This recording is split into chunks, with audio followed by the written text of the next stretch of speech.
Deuteronomy 7. When the Lord your God brings you into the land that you are entering to take possession of it, and clears away many nations before you, the Hittites, the Girgashites, the Amorites, the Canaanites, the Perizzites, the Hivites, and the Jebusites, 7 nations more numerous and mightier than yourselves. And when the Lord your God gives them over to you, and you defeat them, then you must devote them to complete destruction. You shall make no covenant with them, and show no mercy to them. You shall not intermarry with them, giving your daughters to their sons, or taking their daughters for your sons, for they would turn away your sons from following me, to serve other gods. Then the anger of the Lord would be kindled against you, and he would destroy you quickly. But thus shall you deal with them. You shall break down their altars, and dash in pieces their pillars, and chop down their Asherim, and burn their carved images with fire. For you are a people holy to the Lord your God. The Lord your God has chosen you to be a people for his treasured possession out of all the peoples who are on the face of the earth. It was not because you were more in number than any other people that the Lord set his love on you and chose you, for you were the fewest of all peoples. But it is because the Lord loves you and is keeping the oath that he swore to your fathers, that the Lord has brought you out with a mighty hand and redeemed you from the house of slavery, from the hand of Pharaoh, king of Egypt. Know, therefore, that the Lord your God is God, the faithful God, who keeps covenant and steadfast love with those who love him and keep his commandments to 1,000 generations, and repays to their face those who hate him by destroying them. He will not be slack with one who hates him. He will repay him to his face.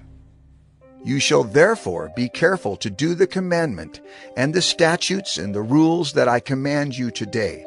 And because you listen to these rules and keep and do them, the Lord your God will keep with you the covenant and the steadfast love that he swore to your fathers.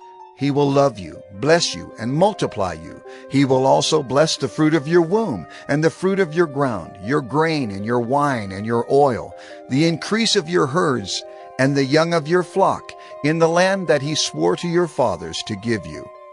You shall be blessed above all peoples. There shall not be male or female barren among you, or among your livestock.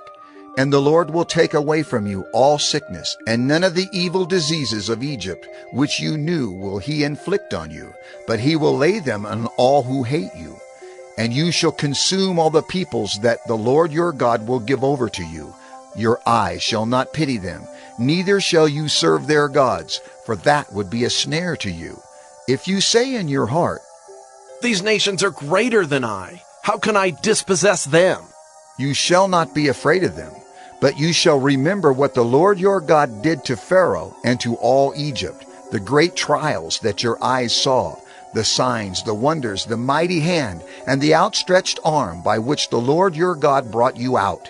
So will the Lord your God do to all the peoples of whom you are afraid.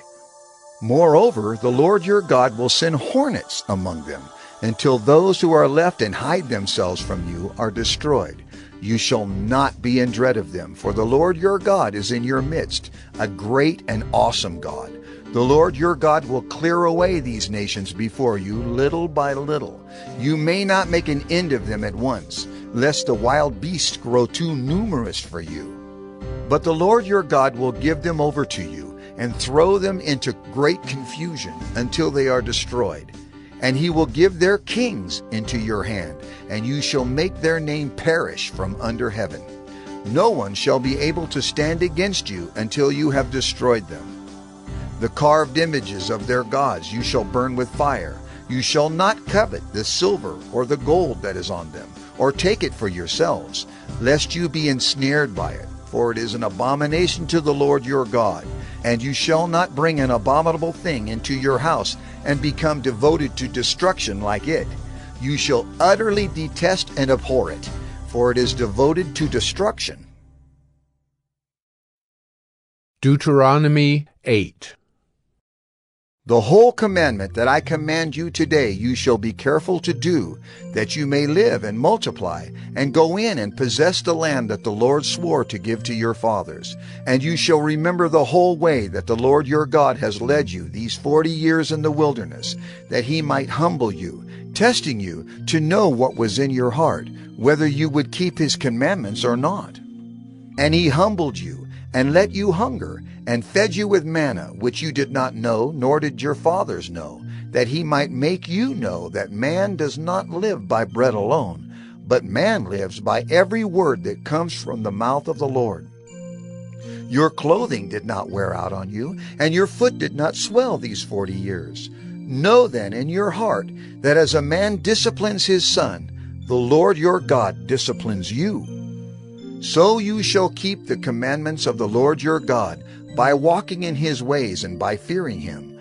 For the Lord your God is bringing you into a good land, a land of brooks of water, of fountains and springs, flowing out in the valleys and hills, a land of wheat and barley, of vines and fig trees and pomegranates, a land of olive trees and honey, a land in which you will eat bread without scarcity, in which you will lack nothing, a land whose stones are iron, and out of whose hills you can dig copper. And you shall eat and be full, and you shall bless the Lord your God for the good land he has given you. Take care, lest you forget the Lord your God by not keeping his commandments and his rules and his statutes, which I command you today. Lest when you have eaten and are full and have built good houses and live in them, and when your herds and flocks multiply, and your silver and gold is multiplied, and all that you have is multiplied, then your heart be lifted up, and you forget the Lord your God, who brought you out of the land of Egypt, out of the house of slavery, who led you through the great and terrifying wilderness, with its fiery serpents and scorpions and thirsty ground, where there was no water, who brought you water out of the flinty rock, who fed you in the wilderness with manna that your fathers did not know, that he might humble you and test you, to do you good in the end. Beware lest you say in your heart, My power and the might of my hand have gotten me this wealth. You shall remember the Lord your God, for it is he who gives you power to get wealth, that he may confirm his covenant that he swore to your fathers, as it is this day. And if you forget the Lord your God and go after other gods and serve them and worship them, I solemnly warn you today that you shall surely perish. Like the nations that the Lord makes to perish before you, so shall you perish, because you would not obey the voice of the Lord your God.